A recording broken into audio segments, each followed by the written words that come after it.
Welcome back to Raw 12:51 AM. I'm your host, Will Kingsford, and we're doing the Warwick F1 show, once again looking at the Brazilian Grand Prix. One of the best races of the season, or at least I think one of the best weekends of the season. I think we'll do our top 10s quickly. I think the race, we'll do both. So race and the weekend in general, just the drama and things like that. I think the race, probably a 7. The weekend, 10 out of 10. I mean, and obviously it wouldn't work with me only doing my out of 10 predictions. And I've got some co-hosts with me. Of course, my ever dependable, ever reliable co-host of the Warwick F1 show, Jack. He's back. What do you think of the race? I think I'd never leave the studio. I think 7 is very, very harsh. That was fantastic. It's got everything that you want from a really good race, right? Okay, it didn't have rain, but there was, someone charging through from the back, and then you had a massive title fight. There was controversy in there. There was, the fans are really brilliant in Brazil. If any race comes to a 10 out of 10, that's probably that one for me, to be honest. Were there quiet bits? I guess kind of like there are about 7 or 8 laps around. I think between one and the first and second pit stop's probably the quietest bit. Hamilton always quite close to the DRS, but never could quite get in there. But then obviously after the second pit stop, it all erupted. So what you give that a 10 out of 10? I'm going to say weekend 10 out of 10, race 9 out of 10. I think I might have been hard. I'm going to upgrade mine to a 7. 7? That's what it was already. I'm going to upgrade mine to an 8 out of 10. But we've also got a first-timer. Hushrav, how are you doing? I'm good. How are you doing? Yeah, good. Yeah, I'm guessing you watched the race. I mean, what did you think of it? Like, out of 10 race and then out of 10 for the weekend? I'd say Jack's assessment is pretty fair. I think weekend, undoubtedly, a 10 out of 10. You've had everything. You've had technical drama. You've had logistical drama leading up to the weekend. You've had a fantastic race. And for the race itself, I'd say 9 out of 10 as well. And I think this just goes to show you don't need rain or you don't need carnage ensuing through the field to have a fun race. You can have an equally amazing and equally fantastic spectacle just through the top 4 fighting it out. Yeah, you just need Brazil. Brazil's a good track. I think we missed it last year, but it's good to have it back. So what we're going to do this time, we're just going to go through it chronologically because it felt like every day there was a new bit of news that we had to follow. So on Thursday, not much really to talk about here. Well, I guess throughout the week, there were issues with getting the cars even to the track, which we don't normally see. Normally it's quite a well-run thing. And I guess the one thing it brings up is, especially if we're going towards a 25 race calendars, I think like Liberty Media want, we're gonna have more of these triple headers, and I think that we're going to have to make sure that this doesn't happen. Because let's imagine we go from Austin to somewhere, or we go to the Americas in October. It's hurricane season. Let's imagine a hurricane hits as we're about to leave. How are the cars aren't going to get to the next track in time? So do you think that this is something that's going to be looked at in the future because of what has happened this week? So I'm going to give the kind of technical explanation. Logistics is logistics is my passion. It's not. It's just what I'm doing for degree. Basically, the teams have multiple kits. Cars wise, yes, the car has to be sent every time, but they have garage kits. They have 3, I think, generally, and they'll be sent to flyaway races. That's what the flyaway races mean. So, I mean, Brazil to Mexico wasn't a flyaway race because they've got 1 kit there, and that's only going to make that relatively short distance, right? But if they're going to Qatar, then that kit has been sent on a ship, 3 months in advance. So if the FIA are careful about where they're sending things, and if it comes to triple headers, again, having it like it is at the moment, having 2 in a row and then the third one being a flyaway race, then that will reduce the risk somewhat. But, it obviously hasn't fixed it for this weekend. It's, having 2 races in a row is always going to be difficult. and trying to run a proper calendar with not having 2 races in a row is just not reasonable, is it? But you're right. Every time we have a triple header, it does increase that risk. Yeah, and I mean, with the new like seasons adding more and more races to Hushrav, do you think that especially with obviously the environmental concerns of F1, do you think there will be sort of a more like a heading towards a direction where we put all the races at one point? Because the most like odd example I can think of is like normally we go from, I think it's Monaco to Canada and then back to France or Austria or whatever. And that seems a bit wasteful. I understand why they do it, because obviously if we're putting the Canadian Grand Prix now, it's way too cold. It would be, is it snowing in Montreal? Like probably. I think you definitely have races in Montreal, or in a November Montreal race that it would probably have snow on them. So quite honestly, just thinking about that, one concern, as you mentioned, environmental, and it's not the best picture for F1 or Liberty Media when they're going towards this hybrid future and they're promoting sustainability when their logistics aren't the most sustainable.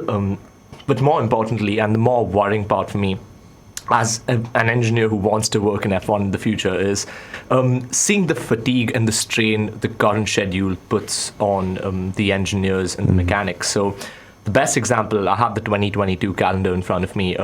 From race 2, it's Jeddah, Melbourne, Imola, Miami, Barcelona, and Monaco. So in terms of continents and in terms of rough areas, it goes Middle East to Australia, back to Europe, to North America, back to Europe again, one race in Europe, and then to Montreal, which is, again, North America.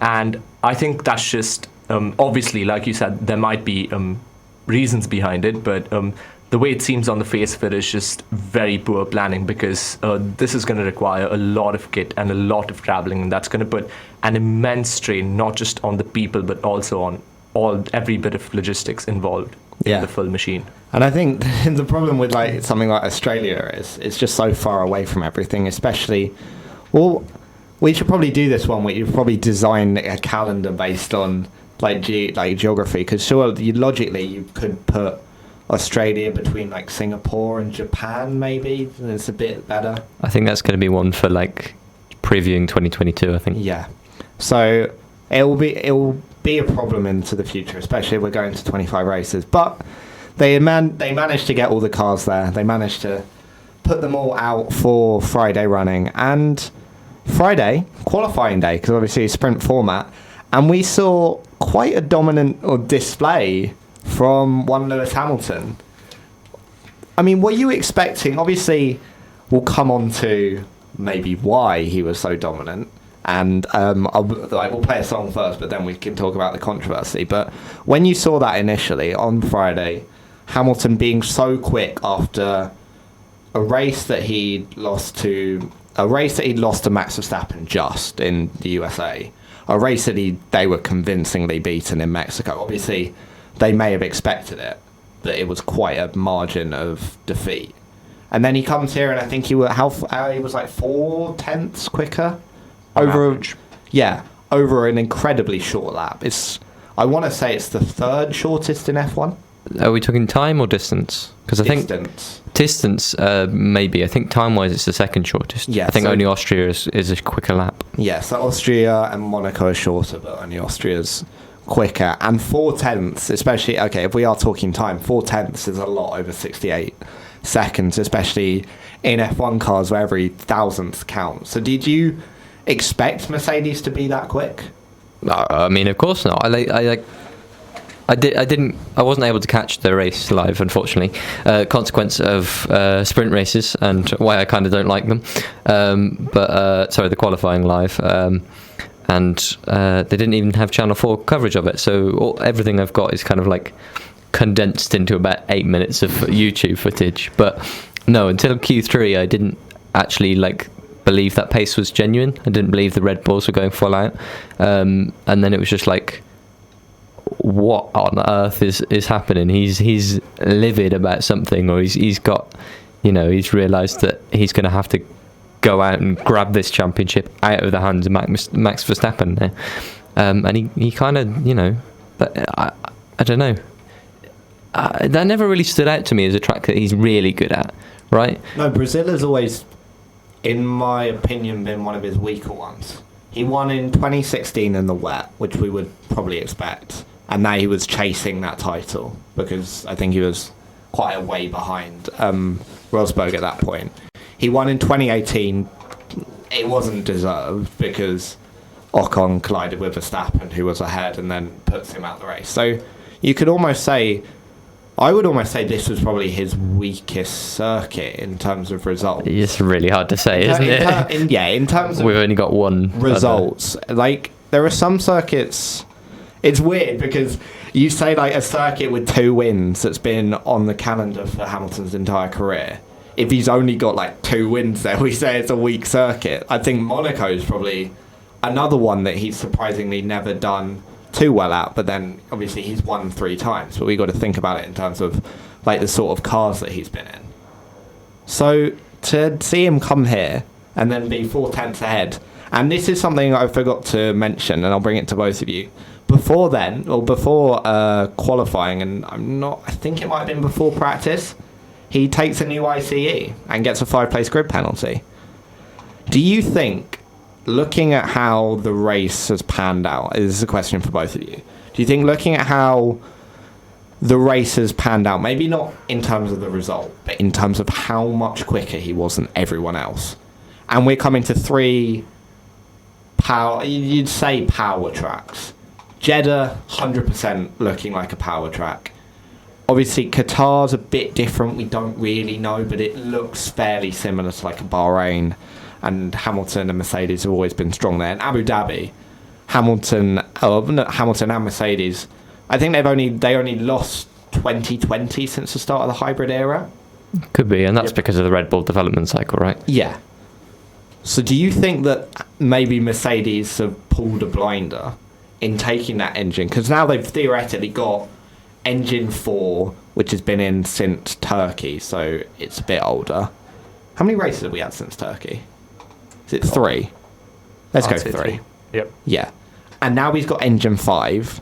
These engines probably last 8 races, so you got 1 engine on 1 race, 1 engine on 3 races with 3 races to go. You'd say that they're in a really strong position with just how quick they were, and especially with eventually it panned out that they didn't lose any points from taking that 5-place grid penalty. So about that, I see why Mercedes took the penalty at Brazil. It makes a lot of sense. Firstly, as a matter of fact, I think Brazil 2021 for Hamilton was in many ways a kind of replica of Brazil 2017 for him. That was the year he crashed out in qualifying, started from the back. And in my opinion, this weekend and that weekend had a lot in common. They both had Mercedes as the dominant car that weekend. And in both cases, Hamilton charging through the field. And the moves he was making and the way he was driving on both weekends was almost identical. I think in that race, he finished about 10 seconds off the lead with no safety cars. And he came from the back, obviously, 20 out to 4th, I think it was. So clearly, there was a lot in common. But as for whether Mercedes have done the right thing, they undoubtedly have. But I don't think particularly their advantage is going to last as much as it was in Brazil through the next 3 races. And there's one technical reason for that. Christian Horner was talking about it during the race. He said a Honda engine from the start of its life cycle till about the end of its life cycle loses only about 1/10 in performance, whereas the Mercedes engine has a much significant performance drop-off compared to that, which starts manifesting itself from about the 2nd race of that engine itself. So though undoubtedly Mercedes was running Hamilton at a higher engine mode, and you can see that not just through his pace advantage over the Red Bulls, but also over Bottas. And Bottas doesn't tend to go badly around Brazil. He's fairly decent at the track, but even just in the speed traps, Hamilton was about 5Ks quicker than Bottas, which in a car with almost identical setups and identical machinery, you don't expect. So it was clear to see Mercedes was running him at a higher engine mode. I'm not sure they're going to be running at those same engine modes for the next 3 races, because like I said, the drop-off in performance for the Mercedes engines over its life cycle is much more significant than it is for the Honda engine. So I think they will turn the engines down for the next race. However, I yet do think they will retain their advantage, just not as dramatically as we saw in Brazil, like the tune of 4/10 over a 68-second lap. Yeah. And do you want to add anything? I mean, I'll try and put that in context of the start of the season as well. We've got to cast our mind all the way back. It's been so long. Yeah. Bahrain was obviously, both cars have new engines, right? Yeah. So Hamilton wins it. And it was very close, right? But Which is probably the most equal in terms of car performance we've had. Race after that, Italy.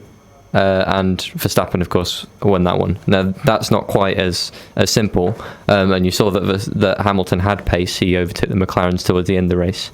And then he went on and won 2 more races after that. But that was less because of outright pace. And I think Portugal and Spain were 2 very... That's why I think a lot of people were surprised that the championship's this close. Because after 3 of the first 4 races, Hamilton's won, and 2 of those have been quite convincing.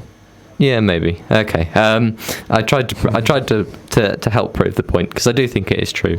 I do think that, yeah, of course, we're looking at this from a recency bias kind of perspective, and things change so quickly in F1, and this weekend has obviously showed that.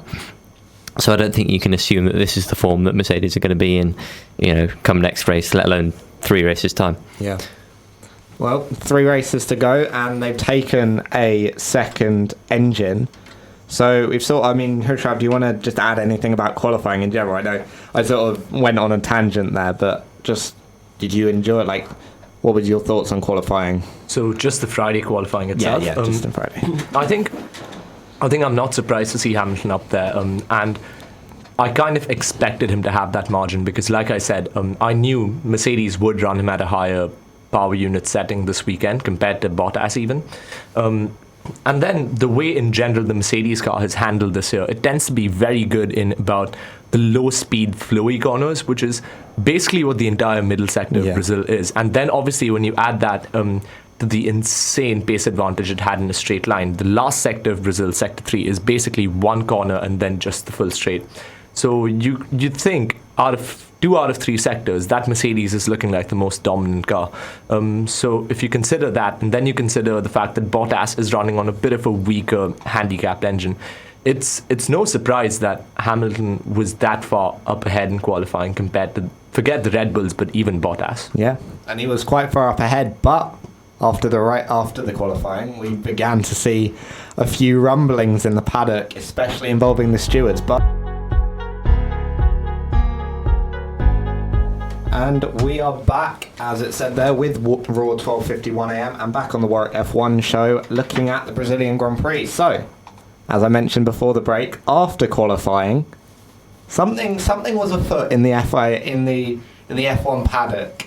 Mercedes were called to the stewards for the failure of their rear wing. So, I mean, Jack, do you want to sort of explain? Okay, I'm going to do a promo as well. So I've made a YouTube video on this, and it's on the Warwick F1 Society page. So if you want to have a more in-depth explanation, you can go and watch that. However, the basics of it were pretty much that in parc fermé conditions, you're not allowed to touch cars, alter them in any way, and that's kind of there for the teams. But what happened was Verstappen got out of the car, had a look at the 2 rear wings, including putting his fingers on or near the rear wing of Lewis Hamilton, and then Hamilton went to scrutineering and he failed the scrutineering test because the gap in the rear wing when the DRS was open was too large. And what happens is they test it by putting a ball kind of through the gap with a force of 10 newtons. And when they didn't apply a force, it didn't go through. And when they did apply a force, it went through. So they failed the test. But the gap, kind of with no pressure on it, was almost exactly 85 millimeters. Yeah. So I think, well, they said it, or Mercedes, obviously, you've got to take everything a team says with a pinch of salt, because obviously they're not going to say exactly probably what, they don't want to give things away and things like that. But Mercedes said that they failed it by 0.2 millimeters on one side. So it was on the right-hand side. Something had failed. And my original theory was it had just been put together. There was a mistake in putting the car together because obviously as we mentioned before, they got the cars late. They extended or they cancelled parc fermé, or what was it? It's the curfew. Yeah, that's it. They cancelled curfew conditions overnight on Thursday, and you say it. So Mercedes were quite surprised that they'd been disqualified, because especially they were complaining that Red Bull had been given the opportunity to replace what they call, or I guess Mercedes are probably the best suspect of this, but Red Bull called it a broken rear wing on their cars for the last 3 races. And then Mercedes come along, fail it by a minuscule margin because something has broken. And even the FIA say in their judgment that they know it is not deliberate, but something has broken. And then they get disqualified. I guess, Hushrav, do you think it was a fair decision? Now, I think in 2 parts. Did you think it was a fair decision at the time? And with the added information that we've got now, do you still hold the same opinion? I think it was a fair decision no matter what you consider. And so let's look at it from 2 aspects. Firstly, let's look at it just from the Mercedes rear wing test point of view. It's a technical test. They failed. I think there should be no exceptions in a technical test fail. The best example being Vettel in Hungary. I think a fuel pump broke on his Aston Martin, and that prevented fuel from being extracted, which was actually inside the car. They just could not extract it. And that led to a pretty controversial disqualification from 2nd place. But at the end of the day, the regulation stated you had to extract whatever bit of fuel it was, and they couldn't. And I think it's only fair that he was disqualified that time. And the same case applies to Hamilton, whether you fail it by 0.2 or you fail it by 2 mm. And regardless of whether you fail it by accident or it's intentionally put that way, I don't think you can ever quite make an exception for it, because then teams start to exploit those grey areas. And I think that's why just that test alone, I think it was fair that he was disqualified or given the appropriate penalty for that failure. Now, as for the Red Bull argument, I think the way that information has been put across tends to put Red Bull in pretty bad light, and makes the FIA look very partial towards Red Bull. But the one crucial element of Red Bull replacing Verstappen's wing overnight is that they actually passed the scrutineering, which Mercedes didn't.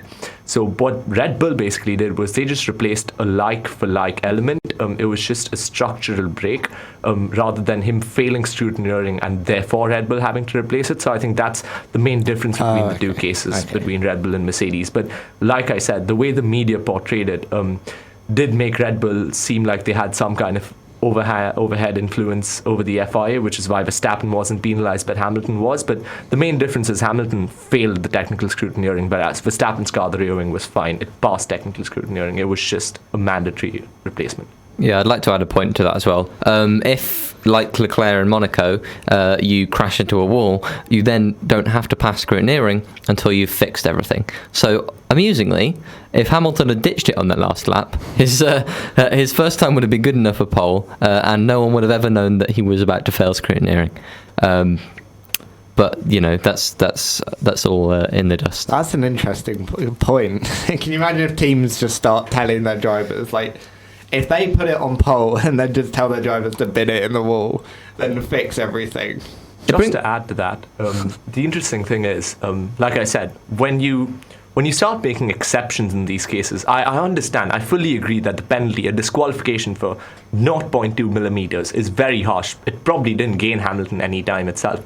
But if you start allowing things like that, it opens up this kind of loophole area for teams where they might intentionally start doing things like this. And then, like you said, it can be something as simple as ditching the car, for example. Obviously, I don't think teams are that dedicated to the cause that they ditch their car to pass scrutineering. But there are ways. These guys are intelligent people. There are ways they can work around that and pass scrutineering despite having illegal bits on the car. If Ferrari could go a full season with what was at that time an illegal engine, I'm sure they can work their way around things like this if exceptions are made. So I'm kind of glad that the FIA is sticking with this harsh but fair approach of penalising any kind of technical infringements on the spot. Yeah, and the issue is that he hasn't beaten anyone legitimately, right? Even in Q3, if his car doesn't fit scrutineering, then it doesn't fit scrutineering. I can go and take if you go and drive a Honda NSX around the track. It's not an F1 car. If it's not past scrutineering, then it's not valid to go and beat anyone else. It's just not a fair comparison, is it? So yes, obviously he would beat, Mick Schumacher in the Haas if his car is valid, but the line is that you have to have a valid car to do that. Yeah, I think that's the thing. I think it was harsh but fair because we want the technical regulations especially to be as black and white as possible. And it failed. You can't really get around that. Maybe I can understand why Mercedes would argue to the break of dawn. They basically did argue to the break of dawn about it. But the thing is, they argued that they were on the black side and not the white side, not that the black side should become a bit more grey or whatever. Yeah. I think it was harsh but fair, and sort of, if we're gonna have, we'll come on to this as well, if we're gonna have the sporting regulations be so misapplied all the time, then we may as well have one side of it that is a bit more black and white. And I guess the other part of the incident was Max Verstappen touching the car, which again, I think it's one of those that's just never really been enforced, but in this case it probably did need to be, because obviously Mercedes are going to use everything in the book to try and not get their car disqualified, and if they see Max Verstappen touching a car or touching their car, then they're going to complain about it, and as soon as you complain about it, then you sort of have to penalise it in a way. But of course, again, the fine for Verstappen, fair enough. Drivers have done it before. It's just that I think Vettel especially does it very often, but no one's really complained about it. Does Vettel do it after the race? I was just gonna say there is a crucial difference as to what Vettel does. Yeah. So, Vettel, first of all, never touches it after qualifying. I think I've seen him touch a car once after qualifying, and the part he's touched is always the tyres. And by regulation, tyres aren't exactly considered an active part of the car, because once the car's in parc fermé, the teams actually remove the tyres, wash them and everything. So the tyres are actually touched by team personnel afterwards, but the car isn't. So Vettel always, if he does, he always pushes the tyres to check, and he only ever touches the car after the race, and after the race the car is no longer in parc fermé, which means he's allowed to touch the car. But I think as for the Verstappen incident, obviously he did something wrong, he got fined for it, but whether that really affected Hamilton passing scrutineering, my argument would be very simple. If that wing was deflected by about a 70-80 kilogram Max Verstappen, I wouldn't put that car on a racetrack where it's being subject to a few thousand newtons of force, because that rear wing would disintegrate to pieces very quickly if Max Verstappen could manipulate it. So as for whether there was ever an argument that Verstappen manipulated the rear wing, I don't think that was the case. Yeah, I mean, the two things. The car is in parc fermé conditions until the stewards have looked at it after the race. But you're right, they don't. I do think Vettel was kind of doing something wrong as it's written in the rules, but that they obviously, because it doesn't have an effect, and because it's like, it's one tiny clause in a 100-page document. Probably people just didn't even register that was an issue, because it's not there to stop the drivers doing it. Really, is it? It's more to get the teams, stop them meddling with the car afterwards. And what was my third point? I do think that it is possible for a 70-80 kilogram driver to affect it, because they can apply different forces to the way that the stream is. If he goes and he can go and smack a bolt or whatever, but obviously the footage showed that wasn't even close to what he did. Yeah. I think you understand why Mercedes argue it. Yeah. It was a last-ditch effort, and I think if you're on the position of Mercedes where it's either your driver starting on pole or at the back, if I was Toto Wolff, I would argue my life out that Max Verstappen did manipulate our rear wing. Oh yeah, and they were going to argue it, because it's a competitive sport, and once you got to the point where they did argue it, Verstappen, he's broken a technical regulation, so he has to have some sort of punishment. I think they'll probably start enforcing it a bit more. Or I think it's just the FIA have fired a warning shot, basically. They're like, don't do this again, because we will have to make it a lot more serious, because now everyone is aware of the fact you can't sort of touch. Yeah, I think they set an accidental precedent, and now they're setting like a proper precedent. So no, we put poll out on the F1 Society Instagram for both penalties, and both of them were like, is it too lenient, is it too harsh? And both of them were like slap bang in the middle. So either there's the exactly same number of Max and Hamilton fans, or they did a good job, which I think is probably more likely. Yeah, I think we ended up with probably the correct decisions, which we'll come on to. It's probably not the case for a few other steward decisions during the race especially, but we had Lewis Hamilton starting in 20th, Max Verstappen, €50,000 fine, a few less FIFA points on the account. And after the break, we'll come back and talk about the sprint, because that was sort of the start of the redemption arc for Lewis Hamilton especially. And we are back with the Warwick F1 show, talking about Brazil. As always, well, not always, as of this week, we'll be on another race. That's right, after Qatar, we'll be talking about Brazil as well. Yeah, it's just going to be the Brazilian Grand Prix for the rest of time. But we saw a bit of a bit of a precursor to the Brazilian Grand Prix with the Brazilian sprint race. It was a crazy one, wasn't it? It was a crazy one. I mean, Hushrav, you're a first time on the show. What is sort of your opinions of this whole sprint concept as it was this year? Obviously, they're going to change it. I think the sprint concept in itself is a good concept. I think the area the FIA has failed in this year is enforcing it at the right tracks up until Brazil. I think Brazil was a nice place, and I think Brazil was the first real taste of what sprint races can do. But I think the previous two places, Silverstone and Monza, I think, funnily enough, despite how power dependent they are, I think are the two hardest tracks, bar Monaco, to overtake on the current calendar, because of just how affected by dirty air these cars are. So I think Brazil was actually the first proper chance we got to see what sprint races can throw at us, and I think it was the perfect setup for a sprint race. A fast car charging in through the back, a good battle at the front as well. A very nice defensive drive by Sainz to hold off a significantly faster Sergio Perez. So I think it was exactly what the sprint format was designed for. The sprint format was designed so that the faster cars, the bigger teams, could make mistakes like Mercedes did in qualifying with Hamilton and stir up the sprint race that way, or slower cars such as Sainz by some kind of racecraft making their way up the field and holding off the faster cars for the rest of the sprint. So I think Brazil, the sprint race at Brazil, perfectly amplified the formula of the sprint race. Yeah, and we'll come on to how Brazil can sort of demonstrate some lessons that we'll learn into the future, obviously, with the increase in sprint races that we're going to get. But we'll talk about this one quickly. Drive of the season, in terms of just So 24 laps, drive of the season from Lewis Hamilton. He gained 15 positions in 24 laps. It's about one position every 1.5 laps. He overtakes everyone very quickly. And he's up I'd say with 3 or 4 more laps, he's on the podium. Do you think?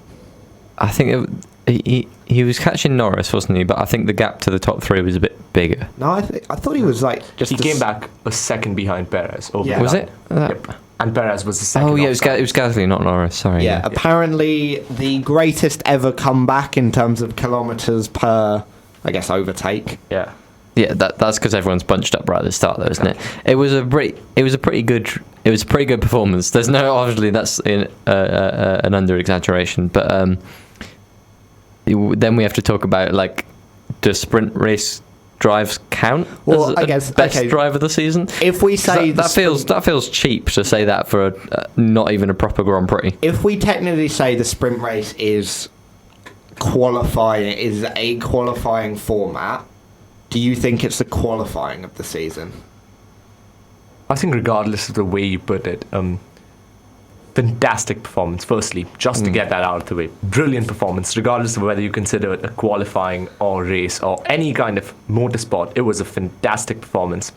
Whether it was the performance of the season, I'm not quite sure, but the only reason I say I'm not sure is because as much as Hamilton did have a lot of innate skill in that drive. You do have to understand his car, minus the Red Bulls, was a second faster than Ferrari, Mercedes, Aston Martin, and about a second and a half, 2 seconds over the rest of the field.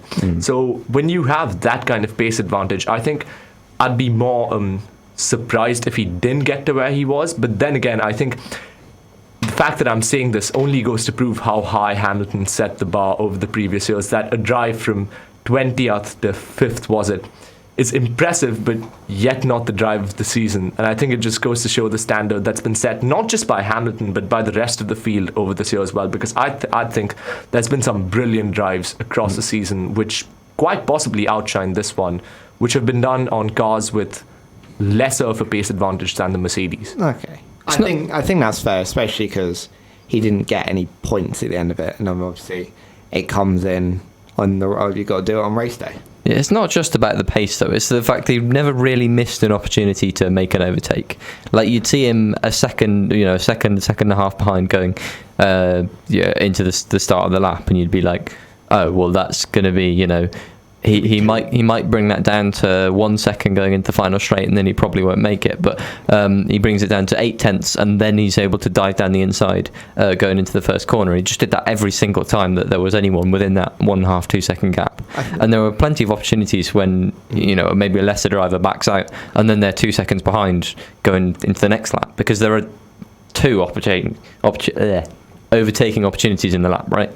Basically. Yeah, the turn one and then turn. I think he only ever used one of them in the sprint as well. I think he got Leclerc in turn 4, but other than that, it was all turn 1. And I think like you mentioned there, I don't think up until Leclerc, when the gap started to get a bit bigger, and he actually did have to catch people. I think the longest gap might have been 3 laps. I think there was actually a period.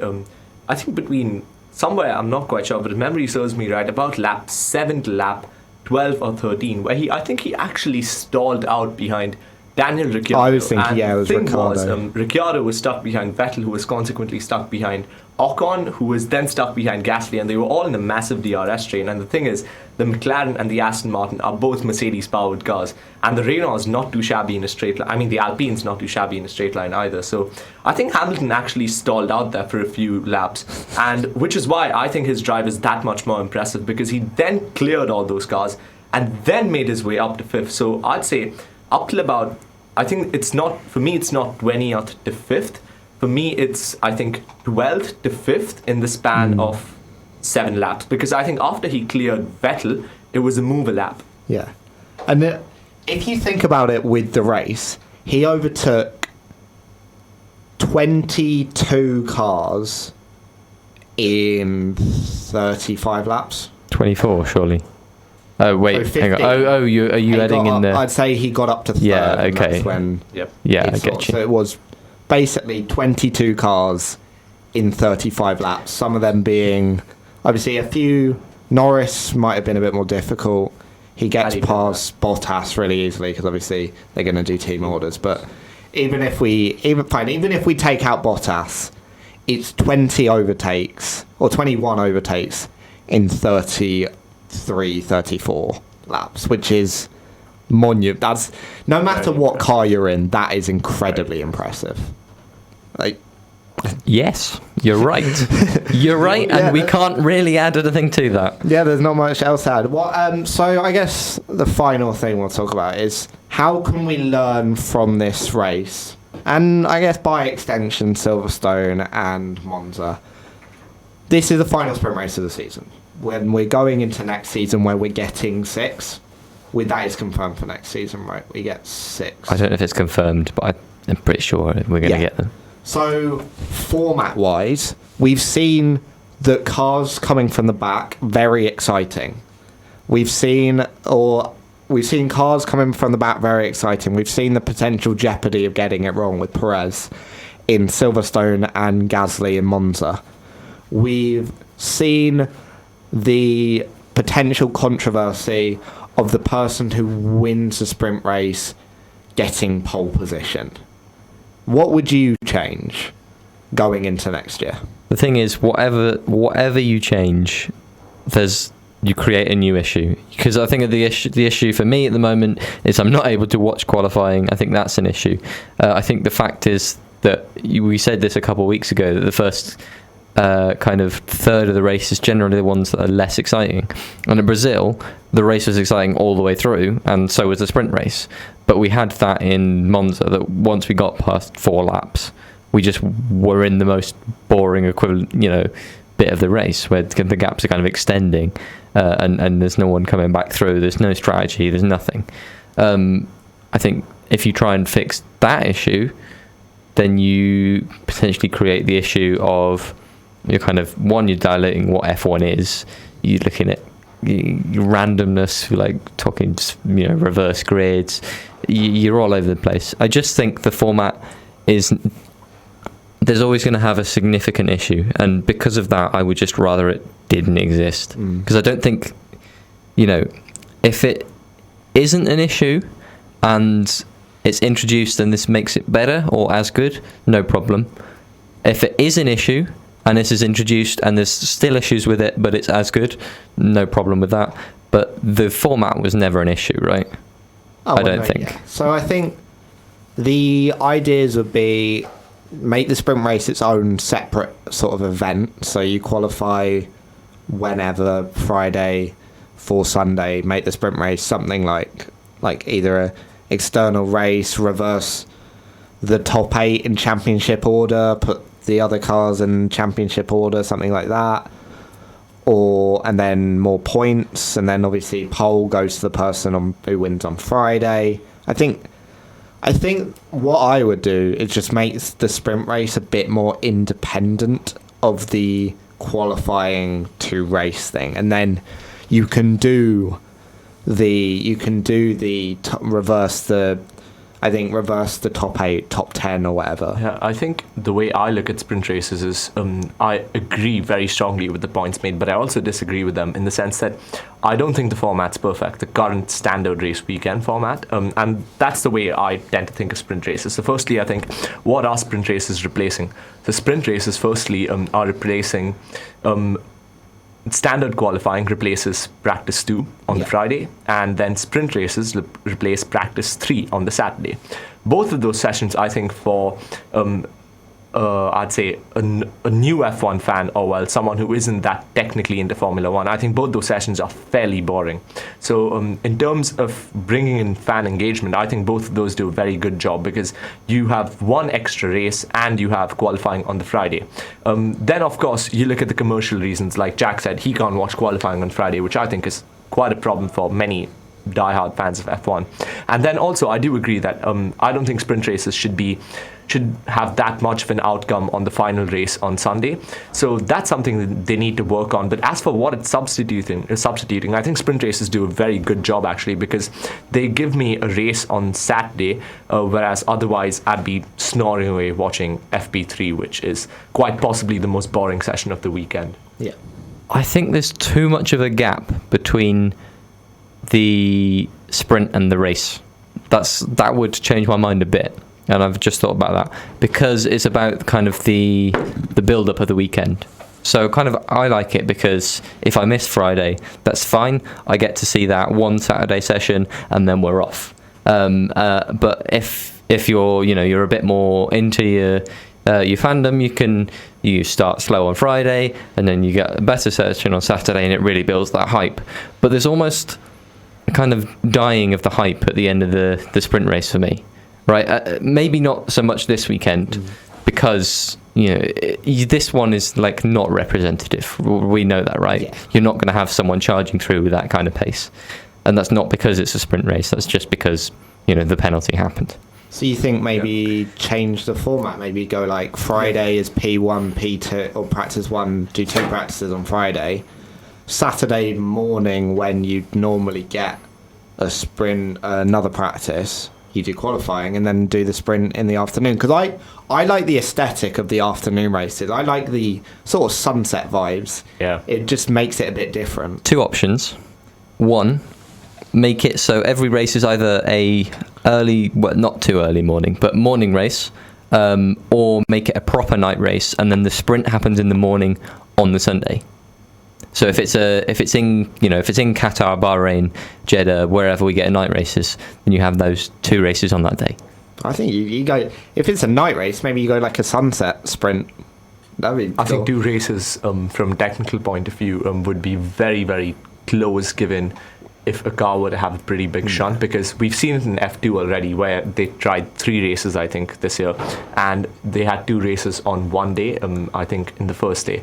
And often cars that had heavy shunts in the first race struggled, and even in some cases did not make the grid for race 2. And I think it would be a real shame to see that in F1. And obviously assembling an F1 car is, I'd say, tenfold more complex than assembling an F2 car. Yeah. So if a driver were to shunt, I think the ramifications for the second race on the same day would be pretty big. And as fair as it would be if you crash, you don't start, I think it would also be a very harsh outcome, and I wouldn't want to see a championship and a few standings decided by the fact that a driver couldn't take part in the race because he shunted in the previous one. I mean, once again, you've got the issue, like, where you present a solution to one issue and exactly. It opens up another one. I mean, I still think if you do everything on Saturday and Sunday, do qualifying in the morning, sprint in the afternoon, and make them independent events, then the qualifying, if you crash in qualifying, you lose your sprint. So there's that jeopardy involved, but you can still take part in the normal race. And I think that there are certain races where this should be trialled, and one of them, this is my weekly Miami Grand Prix be at night post, because that race should be at night, and you know what, a sprint sunset Miami Grand Prix would be an ideal format, and that has been Will Kingswood's weekly Miami GP should be at night. I will keep doing this until they put it at night, because that race would look good at night. I think it would. We need to solidify what we say every week, because so Jack's got his conspiracy theory. I've got my weekly advocate and whinging about the stewards, which we're going to do in a minute. Yep, that's what we'll do. So by this time next year, every single one will just be a carbon copy of each other, because we'll have filled up so much. Like, we have to mention this. Yeah, but when F1 eventually realise this is the best podcast, they will put it at night. But we've finished with the sprint, and after the break, we'll come on to the main race. And as we've said, it's one that no one should have missed out on. Back on the Warwick F1 show, and we've got a new guest. He's a regular. We know him. We love him. It's Chinmay. How you doing? Yeah, I'm good, thanks. Yeah. Ready to talk about the Brazilian Grand Prix. As Jack was saying during the break, we've managed to reach an hour in before we started the race. I think that just tells you how good the weekend was. But we'll come straight into the race. I think we could probably ignore most of it. We'll just run it through. Hamilton gets up to third in about 5 seconds. I mean, very impressive. Yada yada. Yeah, bladder, yeah. Race sort of pans out as we'd expect. I'm sorry. Yeah, no, it's fine. There is one thing I really want to whinge about, and that is the Stroll Tsunoda incident. Because we saw 2 Turn 1 incidents. We also saw Schumacher versus Raikkonen. That was quite ironic, because they said at the start of the weekend they wanted to race each other. We got the memes. That was funny. But yeah, no, Stroll versus Tsunoda. Have you guys had a look back at it or? Yep. Mm-hmm. Yeah. In my mind, that was the worst steward's decision I have seen all year, and there have been some pretty bad ones. Really? Yes, really. Not in the terms of the consequences of the World Championship or whatever, but it was so wrong in my opinion, because Tsunoda has done nothing wrong there, and he has come from late back, yes, but he has braked in time. He is in a position to make the corner. He has not pushed Stroll anywhere. He is more on the curb than anybody at any point during the race. And all that's happened is Stroll has turned in on him. That's what it looks like to me. He is coming from quite far back, though. It doesn't matter. If you're alongside at the apex, then he's... Was he alongside at the apex? I don't think he was. I think he was just a bit ahead of his rear axle line. But it's got to be halfway alongside, right? But he's halfway. I would say he's halfway alongside, because he's at the point of contact. Yeah. And the only reason he was that far inside of the curb was only to avoid going right into the back of Stroll. That's why he was that far inside. I think 10 seconds is harsh, yes, but I think it should have been 5 seconds. Oh, yes, I'd say 5. No, absolutely rubbish. Right. No way. At the point of contact, they were like about half a metre apart. Like, all right, we distance. decide. I'm the host. My views don't matter. Boo! Hushrav thinks 5-second penalty. 5-second penalty. Jack's very against all of the penalty. Chinmay, No, I'm not against penalties. Stroll gets the penalty. 5 seconds. Stroll gets the Stroll gets a penalty. That's 5 seconds. He turned in on him. I would agree saying that Stroll did turn on Tsunoda, but I don't think there really should have been a penalty because Tsunoda is at fault for diving in possibly a bit too much, but then Stroll at the end of the day did not look in his rearview mirror enough and did turn into Tsunoda, in my opinion. I would have given that race an incident, in my opinion. But Chinmay has found the only option that doesn't satisfy anyone. Right, that's good to see. But He'd make an excellent F1 steward. yeah, basically. So obviously we have that incident that benefits Bottas in the end because Stroll's bodywork flies off, gets the virtual VSC, and manages to get past. It's lucky. There's not really much else you can say. I think it's only fair Bottas had a bit of luck going this Yeah, way. he probably needed some. The AlphaTauris really aren't helping out the Red Bulls, are they? No, they're Not at all. And then first pit stops come. Hamilton goes from 4 seconds behind to 1.5 with the undercut. First to second pit stops. It's the typical F1 race these days, and the first third is the most boring part of the race. But then after the second pit stops, that's where it livens up because Hamilton pits 3 laps after Max. In the first pit stop? Second pit stop. Second pit stop, yep. Yeah. 3 lap delta. 3 laps after Max. Tyre degradation's a big thing. Like, they weren't getting that far on the hards, and that's like, you'd expect them to go a while. It was definitely going to be a 2-stop. So, 3 laps does matter. He loses 3-4 odd seconds. Makes them up very quickly, and is within DRS for the majority of the next. And then we get to, this is going to test my memory, lap 48. That was the first bit of Yes, racing. got it right. We get to lap 48. Hamilton is closer on the front straight. Jinx basically fakes Max into turn 1. Max goes deep, which compromises turn 2, because if you want to just if you don't know, get a track map of Brazil up. Turn 1, if you go deep, your line into turn 3, and then line out of turn 2 is compromised onto the back straight at turn 3. Hamilton has forced him to do that. Gets behind him, got DRS again. Side by side, Hamilton's ahead going into the corner, slightly. At the braking point, he's fully clear. At the braking point, he's... Or at Hamilton's braking point, he's fully clear. Oh. Clear, yeah. Okay, at Hamilton's braking point, fully clear. Max has enough on the inside, goes up the inside. I'm not going to say anything about, because I'm just trying to give an objective point. Goes up the inside. They both go wide. Max stays ahead. We saw the stewards say, no investigation necessary. Because we've got so much more information now, instantly, when you were watching it, I imagine it was chaotic in the Clarendon. I imagine they probably complained about the noise. Maybe not. Maybe they did. Maybe they were upset by it. Instantly, first thoughts. Who's at fault? Or is anyone at fault? Hushrav. Clean racing, but very hard racing. Clean but hard? Alright, yeah, just quick reaction. So clean but hard. Clean but Verstappen. Clean but Verstappen's fault. Verstappen's fault by a country mile. Verstappen's fault by a country mile. I'm the same, because I'm a biased Hamilton fan. And then we'll just approach it now, because we've got all the information as we're live. The whatchamacallit, the camera, the front cam. Onboard footage. Footage, that's the one, has been released. We've seen what Verstappen's wheel looked like. We didn't have that for some reason during the actual race, and that's something we'll come on to with the stewards as well. Now you've seen that. I don't know. I don't know if you've seen like brake pressure mapping or whatever. Now you've seen the tire. The wheel? Sorry. Does your opinion change? No, my opinion doesn't change, and I think there's one crucial factor over why my opinion doesn't change. All right. Yeah, go for it. So originally, on the face of it, when I saw it live, I was like, nope, hard racing. Undoubtedly, Max was the aggressor. But I'd say borderline, I'd say fair, but also borderline consistent to not be penalised with what the FIA has been doing over the last 2 years.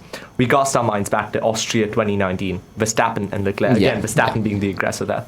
That wasn't penalised. Then it was Italy 2019, Leclerc and Hamilton. Leclerc wasn't penalised. So I think the FIA could not have penalised Max because they did not penalise those two. And I think the crucial element in this particular incident is, and I have the incident open in front of me right now, and I've paused it at the exact frame where Hamilton starts braking. Hamilton at no point is fully clear in the sense that he can put his car right ahead of Verstappen. If you go to see, Verstappen's front wheel and front wing is actually just about alongside Hamilton's rear wheel, at a point where if Hamilton had gone left, he would have touched Verstappen. So I think what that did was it made Hamilton ensure that he checked his mirrors, which I think most drivers wouldn't have. I think most drivers would have at that point thought the move was complete and turned into the corner. But I think the thing with Hamilton having Verstappen as his championship contenders, he knows how Verstappen races, and Verstappen goes for either I make the corner or no one does kind of approach, and Hamilton knew of that approach, which is why when Hamilton starts turning in, he sees Verstappen coming and then takes avoiding action and goes wide with Verstappen. But as for whether it was fair, I think had they penalised Austria 2019 and Italy 2019, I would have said Verstappen's fault, Verstappen penalty, but the FIA didn't penalise those two. So I think if you go by those two incidents, I think this was just about borderline because there was no contact in this incident, which is the crucial bit. All right, Jack, we'll come to you because you look like you want to say something. Of course I do. I think there's two rule sets that we have. There's my own headcanon, and I'm going to start with that, which is where pretty much the rules are as they are at the moment. However, they're applied based on what your actions are, not on what the consequences of those actions are. And I think that's what the rules should be. So in this situation, the consequences were Max keeps the place, nothing much has happened. Now, I want to point out that intent is different from just the action. So, if Max is looking to intentionally crash into Hamilton, then he gets more of a penalty in my headcanon world. But I think everyone agrees that there was kind of like, it wasn't that he was trying to crash into Hamilton, it was just that he outbroke himself and he didn't really care. However, the rules say, if you gain a lasting advantage from going off the track, then you get penalised. And I think if he had braked at the right time, that he would have, taken the corner and left enough space for Hamilton on the outside, then he would have had to brake significantly earlier than Hamilton would have, and he would have, fallen behind through the corner and been behind. So I think he has gained a lasting advantage by pushing Hamilton off the track. And then I think, therefore, he should either give the place or he should be penalised. Okay. I think also it makes a difference in the stewards' minds who was leading kind of, the lap before, not necessarily who was coming into the corner. So even though Hamilton was ahead on braking, they're still considering that he's trying to make the overtake. Yeah. Which I don't think should be the case either. Because, if it was the other way round, if Hamilton is here, if Hamilton's behind and in the situation that Max is in, and he pushes Max off the track and continues past, then he's made an advantage of that move. He's overtaken at that point off the track, right? Yeah. So he'd also get a penalty for that. And I don't think that should be the case either.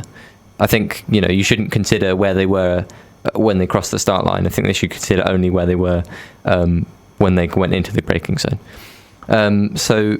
Also, I'm going to keep ranting on about this. We'll be here all day, but I got to say this.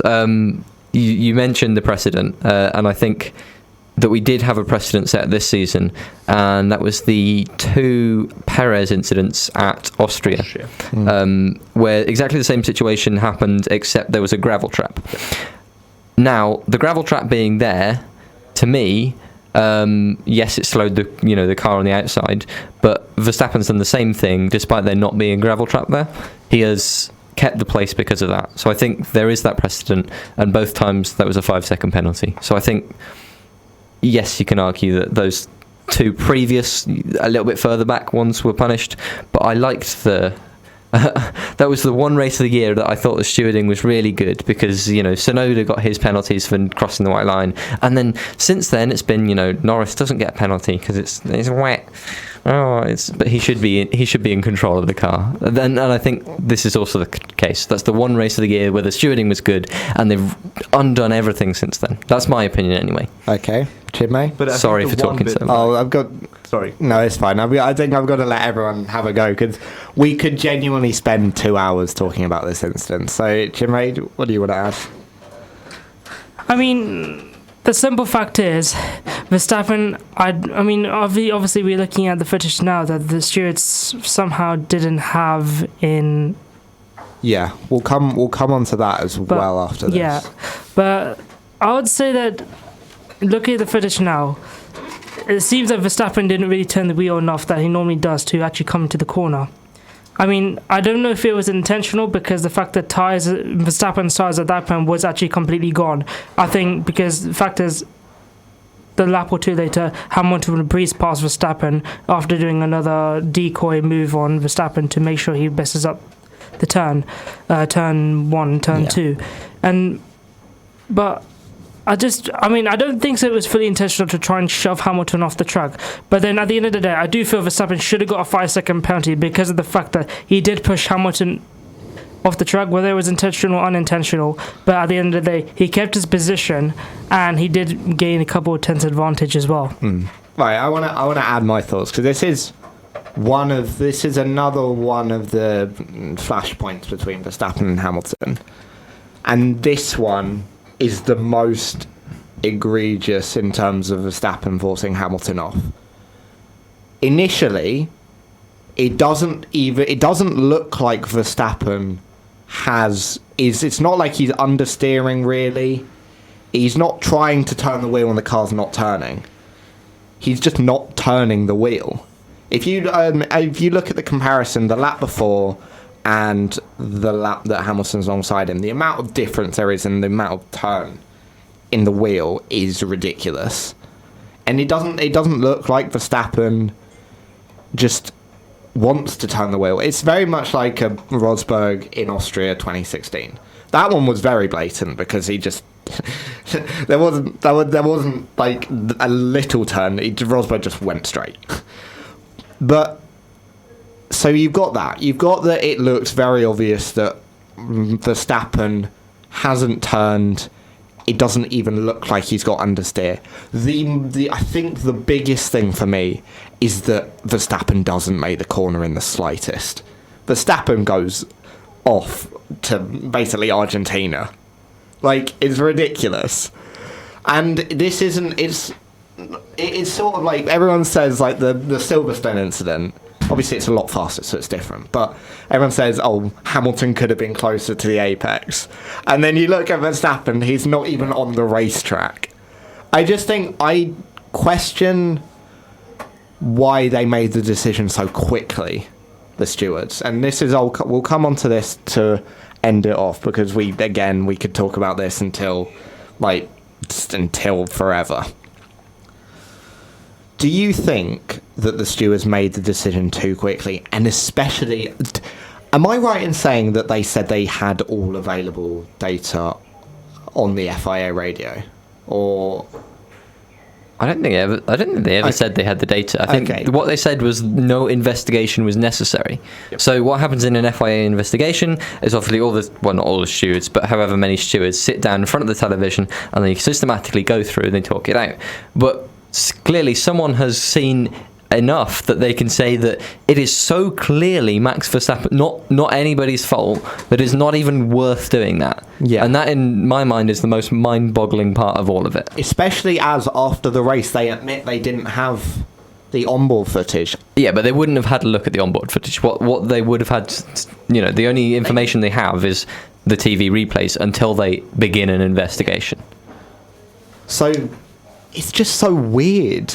Because I know you don't think you think it was a racing incident, but surely at the very least it warrants an investigation. 100%. I think the decision was too quick. I do get the overwhelming feeling that the stewards had the decision been made today morning when the footage came out, I do think they would have yet gone for the same outcome. I don't think they would have penalised Verstappen now. Well, they're going to have to because I think about an hour ago, Mercedes have appealed the decision, and you can really understand why. I don't know how it would work. Like, is it a retroactive 5-second penalty? Because that could be crucial. Because Verstappen slows up at the end of the race, realistically, and a 5-second penalty puts him behind Bottas. Is it a grid drop for Qatar? Like, how many? Is it 5? Is it 3? Is it 1? Is it like what? And that could matter because usually when Bottas is ahead of Verstappen, he's much more likely to finish ahead of Verstappen. I think I'd go for. He's a bit more likely. Yeah. Not in current races. Yeah.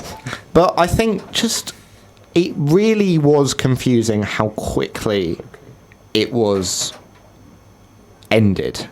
How quickly the investigation was ended, because it wasn't even ended after Hamilton had eventually got past Max Verstappen. It was done before. It was done before, so realistically, Hamilton doesn't get past.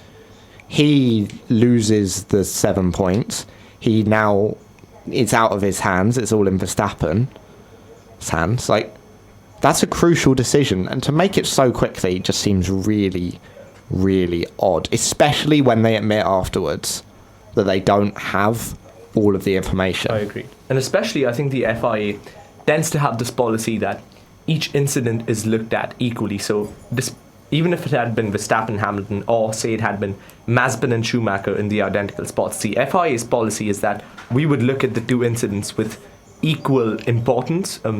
And however, I don't think that approach should be followed. I think the FIA should have taken a bit more time and been a bit more careful about whatever decision they make. I don't think it's a penalty, but even regardless of that, I yet think they should have taken at least a while to go through it and actually review the footage and see what they could possibly have thought of, because I agree, it was too quick a decision, and I think they should have considered the fact that these are two title rivals separated by 21 points at that time and 14 points after the race, and I think they should have considered those things in that decision. So what the FIA have done is they've actually made life worse for themselves, because in order to make an appeal... Never do that. What do you mean? In order to make an appeal, you have to bring new evidence to the table. Oh, and they've got new evidence. So the new evidence is clearly just Max is on board, right? Because they didn't have that during the race, because they've not launched an investigation. And the thing is, they've admitted they didn't have that during the race. Right? So if they do an investigation, they have a look at it, and they decide Max is not at fault, then the Mercedes appeal has to rely on bringing like breaking evidence or something like that. But now they can just say, you haven't done an investigation. Here's this footage that you said you haven't looked at. Please do one. So, because, I mean, what would your penalty be? Let's say just to finish off, let's say the protest works. They rarely do, but I think in this case it's a lot more likely than most. Let's say the protest does work. Now what is the penalty? Because I'd say the fairest one. Because Verstappen's slowing up. He's slowed up because obviously he's not going to catch Hamilton. He's not going to lose position to Bottas. But with this penalty, the slowing up costs him in the end 3 points, because he will get... You've got to give him a 5-second penalty. That's the lowest. If we're giving a retroactive penalty, that's the lowest penalty you can give. And he loses 3 points. The gap's 11. And who knows, maybe those 3 points are what matters. Or do you give him a grid penalty in Qatar? Realistically, probably a 3-place grid penalty. That's the lowest they can give, and I can't imagine it would be any more than that. They can give a 1 place, actually. Can they give a 1 place? Sergio Perez got a 1-place grid penalty in Mugello 2020 for hitting Raikkonen at the pit exit. Okay, in so practice. Even a 1 in practice. But that's in practice, maybe because it's in the race it matters. So let's assume, I know you don't think it is, but let's assume the protest works. What would be your penalty? My option, not just seeing this scenario, but also, again, using precedent for forcing another driver off track. So you have Norris Perez, Austria 1, Austria 2, and then you have Perez Leclerc, Austria 2 again. Both places, 5-second penalty for forcing another driver off track and not leaving sufficient space on the outside. 5-second penalty, I think it's only fair. It's a 5-second penalty in this case. Okay, but then obviously Red Bull complained because they didn't know, and then I guess I'd say that's tough luck. Yeah, it's a risk you take. Chinmay? No, I'll agree. 5 seconds will probably be the best penalty, and it's going to be inevitable. Helmut Marko and Christian Horner, they are going to complain about it. Yeah, because that's what they do. I mean, I want the championship to be as close as possible. So, you know, if I could give a 30-second... No. Well, no, I mean, if you want it as close as possible, you say no penalty, because Hamilton wins the next 2 races without fastest laps. The gap is a whopping 0 points. Do you think that's realistic, though? Do you think he'll win 2 races with Verstappen second? I think it's very realistic. Okay. I think the only way I could see it not being realistic is if Hamilton's got the fastest lap but Bottas is in 4th. Yeah. Because that's the only, and close enough to Perez or Verstappen or whatever to stop a fastest lap attempt going. That's when, Can you imagine if it comes down to like which of Bottas and Perez can like steal the fastest lap from Hamilton or whatever? It just might. It won't. It could. To be honest, it could come down to anything. The season's mad, but yeah. Anyway, I think realistically, if I don't know the rules about applying things late, but 5 seconds seems reasonable to me. Yeah, I think it would have to be, and it would add another layer of drama to an already dramatic season. But after the break, we'll come back. We'll talk about just, I guess, the end of the race. Obviously, Hamilton winning and where it ranks in his greatest wins before doing our predictions for the Qatar Grand Prix, the inaugural Qatar Grand Prix. And we're back on the Warwick F1 show. My last segment, because I have to run off a bit early to do something. And we'll just finish off the race, really. So, regardless of what we all think on the Verstappen incident, in the end, it doesn't matter to the outcome of the race winner. Because Hamilton gets past on lap 60... Oh, is it lap 58? Go on. Someone tell me. Someone Google that so I can know I'm right and feel superior about myself. But lap 50, I want to say 58. If I'm wrong, then I'll be sacked. But lap 58 gets past, wins it by 10 odd seconds. Do you think... So it's his lowest winning position since Germany 2018. His lowest winning position second lowest winning position of all time. Lowest winning position in the dry, or totally a dry race. Probably wouldn't have won that race without the wet. Overtakes 20 odd cars and 30 odd laps. One of his best ever races. I know I did a show with Cam Hall on his podcast where we discussed what we thought were like the 5 best Hamilton races. And I'm thinking now, I had Singapore 2018 in there, just based on that qualifying performance. It probably wasn't the best choice. But if I'm thinking now, I almost think that has to be top 5. I know he's in the best car, probably with the best engine, but the way he got through the traffic, twice, I guess, and got through the traffic again, didn't let the Verstappen incident phase him, then gets past Verstappen, he gets past Perez, he doesn't get past Bottas because team orders, but whatever. Do you think top 5 performances, or what do you think? I mean, I think it comes down to what you think the criteria is. If it's like the Grand Slam where you're just faster than your opponents, like sometimes that'll get into your top 5, right? But I'm guessing the criteria is more like races that we and Hamilton is going to really care about, the ones where he's put his heart and soul into destroying people. And then yeah, absolutely, that is just like, how many times do you get to say that you're that much faster, you've faced that much adversity, you've come that close with a title rival, you could have crashed out, that's top 2 really, isn't it? Yeah. There's only that in Germany that there's that kind of like true grit on the line, I think. Yeah, I mean, and you have to bring the context in. He loses this race, the championship is out of his hands. Verstappen can win or come second every race. There's no way for Hamilton to win. The way, as crucial, like, it was just how crucial the race was, how he got put to the back of the grid.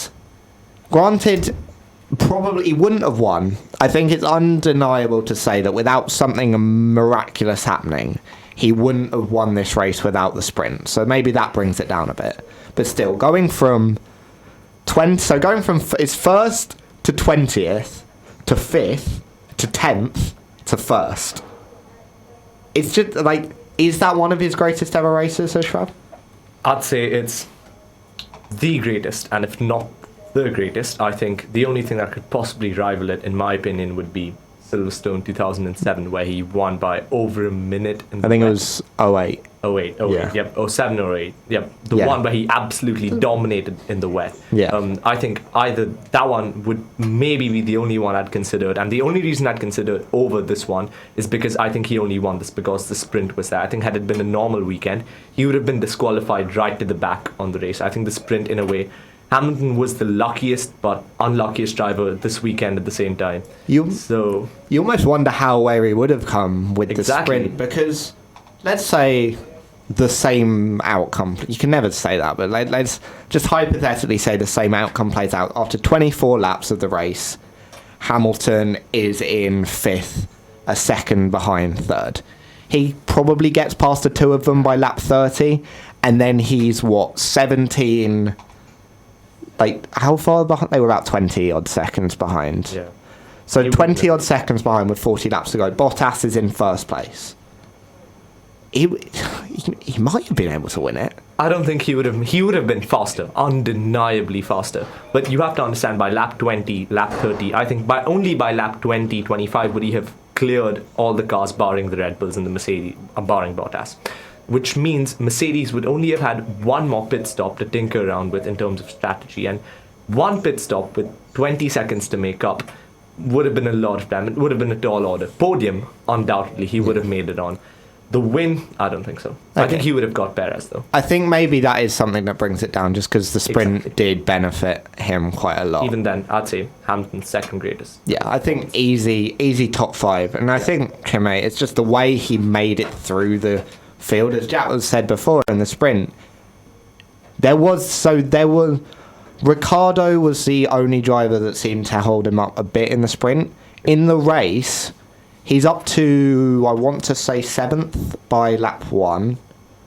Then he gets past, who does he get? Who was in 6th? He knocks off the 2 Ferraris in consecutive laps. Yeah, it's just who... Takes Gasly as well. Yeah, so he gets Gasly, then the 2 Ferraris. Then the 2 Ferraris He quickly. spends 3 laps behind Perez. And I think he's 3rd by lap 10. Yep. And 2nd by lap 15.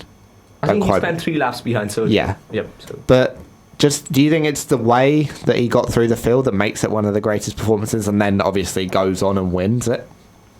Yeah, I mean, it's not just that, but he somehow managed to keep the pace, kept his tyres alive, and he kept that endurance, just that fight through, all the way through. I think, personally speaking, there would have been a chance that at least Hamilton would have contended for the win, and probably would have battled Verstappen in the last couple of laps had it been a normal weekend, because the fact that Hamilton was at least half a second quicker than the rest of the grid all weekend long, I wouldn't deny that he would actually have a chance for a win. Yeah. And just a question to all of you, do you think that this race could be the momentum boost that we see? Obviously, I saw, on the WTF1 podcast, they did a segment on that there's no fastest car this season. I think that's right. I think on race-by-race basis, however, there's often been a fastest car. Probably, Bahrain maybe was equal. I'm just trying to think of what other races could have been fairly equal. The USA, equal.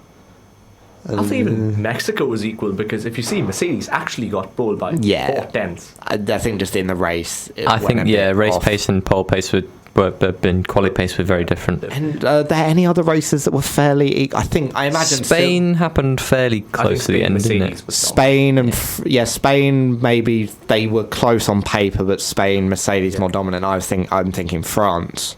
It's just the reverse of that. Yeah. Maybe Britain, they're quite equal, but we never know because Verstappen ended up in a barrier at 100 million miles an hour. But there have been a few equal races, but there have also been a few races where one team has dominated the other. So Zandvoort, Mexico for Red Bull, maybe at the start of the season, Portugal for Mercedes. I say almost Russia for Mercedes. Yeah. Verstappen would have got nowhere near the front had the rain not come. And Hamilton, he fell back to 7th. He's got to get through the field in a difficult race. And then obviously Brazil has been a dominant display for Mercedes. Do you think that this could be... I've just gone on a massive tangent there, but do you think that this could be the momentum boost, especially as it's going into the final 3 races? I think so. Two of which... Well, one of which we know is normally a Mercedes track. One of Qatar, the next one, bit more 50-50. Jeddah, it's looking like if Mercedes have the same straight line speed, they're going to romp that race through unless something incredible happens. I think. Do you think this could be it? I think this is it, and not because of the engine they've put in, or because of the fact Mercedes might just be the dominant car of the next 2 races. I think the main key is Lewis Hamilton's race message after one of the races, in which he said, I think it was after the final race, after the sprint, where he said, "It's not yet over, guys." I think when Lewis Hamilton is in the right mental state, I think he is the hardest driver to beat on the grid. He can take a car that's 3 tenths down on the Red Bull, right up there with Verstappen. I think, and we can also see on days when he's down, like Mexico, there are not many drivers as demotivated as Lewis Hamilton is, but when it's his day and when he's in the right mental state, he is the man to beat. And I guess just for the very final, because I do have to run off in a bit. Do you think that this could have shot Mercedes in the arm? Not it's just given them a shot in the arm, because they had to deal with the disqualification, the all that brought with it, the 5-place grid penalty. Obviously, they're probably fine with that because they took the engine of choice. The non-investigation of the Verstappen incident, and you saw when Hamilton got past Verstappen, we got a new meme format of Toto just pointing at the camera, and even after both the sprint and the race, Toto being quite vocal. I can't say it on air because we will get shut down, but he had a go at sort of everyone. So you almost imagine this could... Red Bull have poked the tiger, and now they're going to come out all guns blazing for the final few races. Operationally, Mercedes haven't been the best this season. We know that, right? And I guess we're about to see 3 races to go. If they step it up now, then brilliant. However, it's not necessarily that simple, because it's more about the processes the team has behind them and the brains behind it, and also kind of consistency. You can say, "Oh, we've got to go to Bahrain and do the fastest pit stop," but realistically, it's more about not making mistakes. And you can never say that being more energetic, being more motivated, is going to help you make fewer mistakes, because I don't think that's true. Yeah. I think in Mercedes' case, it is true. I think with Mercedes, the thing is, when things go wrong for Mercedes, they all go wrong together. And the weekends they're dominant, their dominance is unparalleled. Best case, Monaco, they didn't have a fast car from the start. And you can make out it all cascaded from them in the race. Poor strategy. Bottas got stuck in the pit lane for about 2 months. Then I think it was Baku. Again, not a fast car from the start of the weekend. Hamilton made a mistake. A race which he could have won, he made a mistake from pole.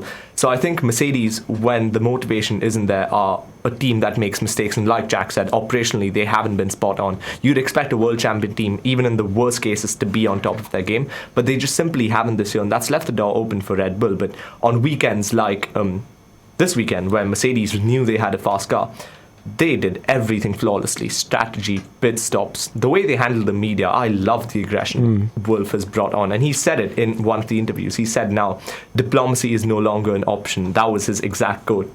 So I think it's going to be game on for the rest of the season. Yeah, I mean, Chinmay, do you want to add any final words?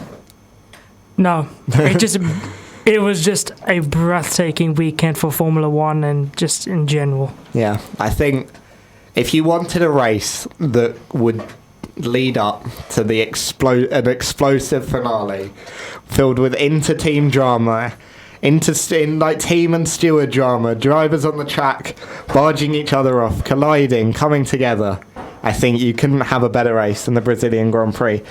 Well, we've still got a bit of time, but I'm going to have to leave you there. Thank you for listening. I'm going to leave it to Jack to do the predictions.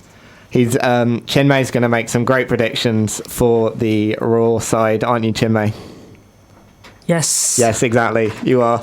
Your buddy scheme's on the line here. It's not. But thank you for listening, and thank you for listening. There's not much else to say, really.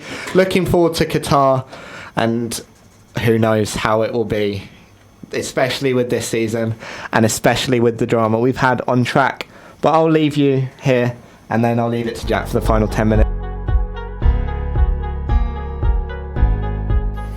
And we're back for the final segment of the Warwick F1 show, talking about the Brazilian Grand Prix.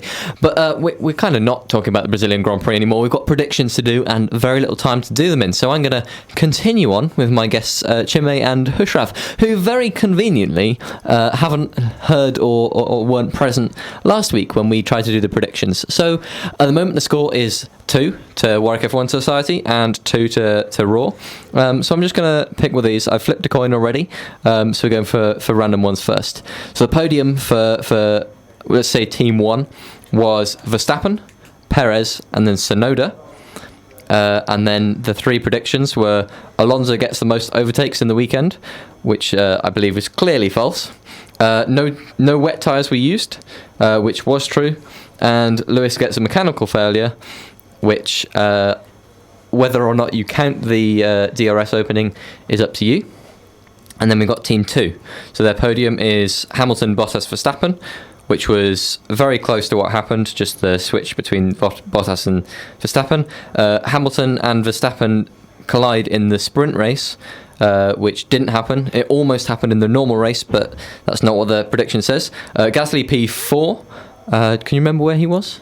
P7, okay. And Alfa Romeo scored points, which I don't think they did. No, okay. So, which do you reckon? So points mostly go for being right, but also for kind of like boldness of predictions. Team 1 didn't get anything right in the podiums. I think the only ones they got right were no wet tyres were used, and I think one more, if I can't remember. But the podium was... The mechanical failure is kind of like 50-50 there. Yeah, I'd say Team 2 was the closer one, not just in terms of podiums. Yeah, I'd say Team 2 is the clear one here. Damn it. Well done to Raw for taking that one. And there's a 3-2 lead. We've still got 2 races left, and that brings me on to our next point. We're going to come and make some predictions for the Qatar Grand Prix. So I've enlisted Hushrav for the Warwick F1 Society team. So if you want to go ahead and read out our podium positions, I'm just going to make sure. In fact, no, go for it, because I can write these down later. So for the Qatar Grand Prix, I think the podium's going to be Hamilton P1, Bottas P2, Verstappen P3. If fastest lap counts, then Perez fastest lap. No, we're not counting that. We should do. That's a good idea, but we haven't asked that. So Hamilton, and then Bottas, and then Verstappen. Okay, what do you reckon? So I've got Hamilton, Verstappen, then Bottas. Okay, so similar. We both got Hamilton podiums, but it's just a question of whether it's that Mercedes, that second car that can get in front. Is this optimistic, or are we just do we think that Hamilton's really going to run away with it? I think the thing is, it's Middle East. It's a track that, and Hamilton and Mercedes are just generally so much better at Middle East tracks. And you can't overtake, and you need straight line speed, and that's what Mercedes have got over Red Bull. So. Okay, so Hushrav, you give us the 3 predictions for Warwick F1 Society, just the completely random ones. So I'm going to go with Valtteri Bottas, pole position. He goes very well at new tracks on the calendar. I'm going to go with Ferrari outscoring McLaren because Ferrari's had the far superior package the last 2 weekends. And I'm going to go with Mazepin finishing ahead of Schumacher in the race because I think Mazepin's found second life with the Haas and he's been going well the last couple of rounds. That last one will be an interesting one. So we've got, remind me again, we've got Bottas on pole, Ferrari score more points than McLaren, and Mazepin beating Schumacher in the race. And just on the Ferrari-McLaren one, both Ferraris out-finishing both McLarens. Okay, so so it might be McLaren fourth and it might be Ferrari fourth and fifth, and then McLaren seventh and ninth or something. Okay, right, Chinmay, give us the three. Right, I'm gonna go a bit opposite here. I'm gonna go for a Lando Norris top 7 finish. Okay, then that could both happen. Yeah. You never know. Yeah. Okay. Giovinazzi in Q3. Okay. And then Lance Stroll crashing in either one of the qualifyings or in the race. Okay, so that includes either if it's just punting into somebody or if he just crashes into a wall. Okay, so in a competitive session, Lance Stroll crashes. So that's Q1, Q2, Q3, and the race. Yeah. One of those. Yeah. And then we have Gio coming back, angry about not being appointed next year, and he gets into Q3. Yep. And Lando Norris, top 7.